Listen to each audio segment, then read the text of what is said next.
सुप्रभात बच्चों, कैसे हैं आप सब। उम्मीद करती हूँ आप सब अच्छे होंगे। तो बच्चों, पिछले अध्याय में हमने पढ़ा था लिंग के बारे में। तो आज के अध्याय में हम पढ़ने वाले हैं अध्याय नंबर 6, जिसका शीर्षक है वचन। तो बच्चों, देखिए, पढ़िए और समझिए। तो हमें यहाँ पे कुछ चित्र दिए हुए हैं और उनके नीचे कुछ वाक्य लिखे हुए हैं। तो चलिए इन्हें पढ़ते हैं। लड़का पतंग उड़ा रहा है।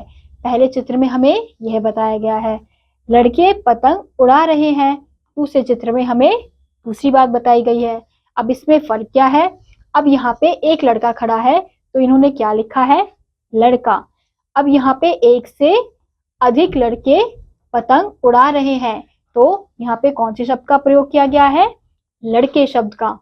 ऐसे ही अगला है, फूल पर तितली मंडरा रही है।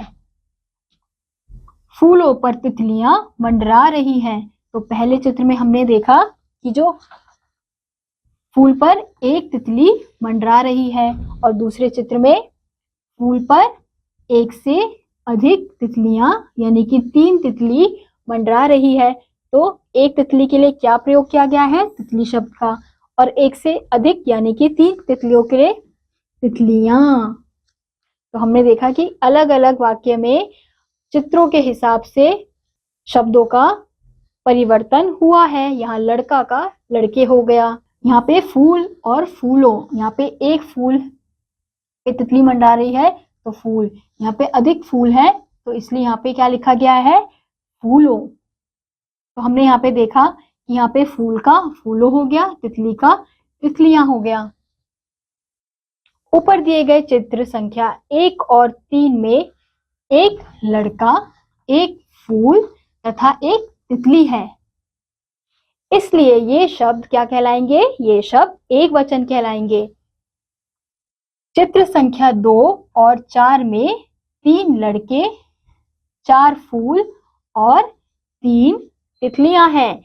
इसलिए ये शब्द क्या कहलाएंगे? यह शब्द बहुवचन कहलाएंगे।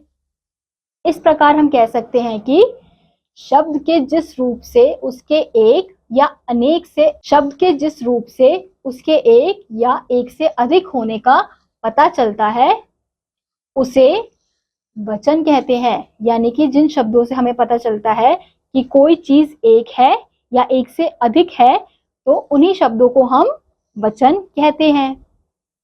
अब हम देखेंगे वचन के भेद।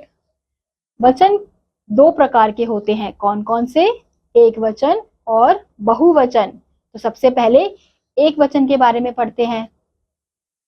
शब्द के जिस रूप से उसकी संख्या एक होने का पता चलता है, उसे एक वचन कहते हैं। यानी कि जिन शब्दों से हमें पता चलता है कि कोई चीज एक है, तो उन्हें ही हम क्या कहेंगे? उन शब्दों को हम एक वचन कहेंगे। जैसे यहाँ पे दिखा रखा है, यहाँ पे एक गधा है तो गधा, यानी कि ये एक वचन है। ऐसे ही अगला है माला। माला भी क्या है? एक वचन, क्योंकि यहाँ पे एक माला की बात हो रही है। ऐसे ही अगला है कुर्सी। यहाँ पे एक कुर्सी की बात हो रही है, तो इससे हमें पता चल रहा है कि यह एक वचन है। ऐसे ही मेज, यहाँ पे यह भी एक वचन कहलाएगा। अब दूसरा है बहुवचन। शब्द के जिस रूप से उसकी संख्या एक से अधिक होने का पता चलता है, उसे बहुवचन कहते हैं। अब यानी कि वह शब्द जिससे हमें पता चलता है कि कोई चीज एक से अधिक है, तो उन शब्दों को हम बहुवचन कहते हैं। जैसे यहाँ पे 2 गधे दिखाई दे रहे हैं, तो यहाँ पे क्या शब्द लिखा है? गधे। तो ये क्या कहलाएगा? यह कहलाएगा बहुवचन। ऐसे ही अगला है, यहाँ पे 2 मालाओं को दिखाया जा रहा है, तो यहाँ क्या लिखा है? मालाएं। तो ये क्या कहलाएगा? यह भी बहुवचन कहलाएगा। ऐसे ही कुर्सियां, मेजें, ये भी बहुवचन कहलाएंगे। अब हमें यहाँ पे कुछ अन्य शब्दों के एक वचन और बहुवचन देखिए और याद कीजिए। अब यहाँ पे हमें कुछ एक वचन और बहुवचन के शब्द दिए गए हैं। जैसे एक वचन में क्या आएगा? तोता, यानी कि एक तोते की बात हो रही है। बहुवचन में तोते। एक वचन में ताला, बहुवचन में ताले। गायक, गायें। पौधा, पौधे। लता, लताएं। आँख, आंखें। बेटा, बेटे। पतंग, पतंगे। तारा, तारे। बच्चा, बच्चे। पत्ता, पत्ते। साड़ी, साड़ियाँ। रास्ता, रास्ते। कटोरी, कटोरे। तो हमने देखा कि किस प्रकार से शब्दों के द्वारा हमें चीजों का पता चल रहा है कि कोई चीज एक है या अनेक है। तो इन्हीं शब्दों को हम क्या कहते हैं? इन्हीं शब्दों को हम वचन कहते हैं, जिन शब्दों से हमें संख्याओं का पता चलता है। तो बच्चों, हमने सीखा किसी भी वस्तु की संख्या का बोध कराने वाले शब्दों को वचन कहते हैं। वचन दो प्रकार के होते हैं। कौन कौन से? एक वचन और बहुवचन। एक संख्या का बोध कराने वाले शब्द एक वचन कहलाते हैं। एक से अधिक संख्या का बोध कराने वाले शब्द बहुवचन कहलाते हैं। तो इसी के साथ आज का यह अध्याय यहीं समाप्त होता है।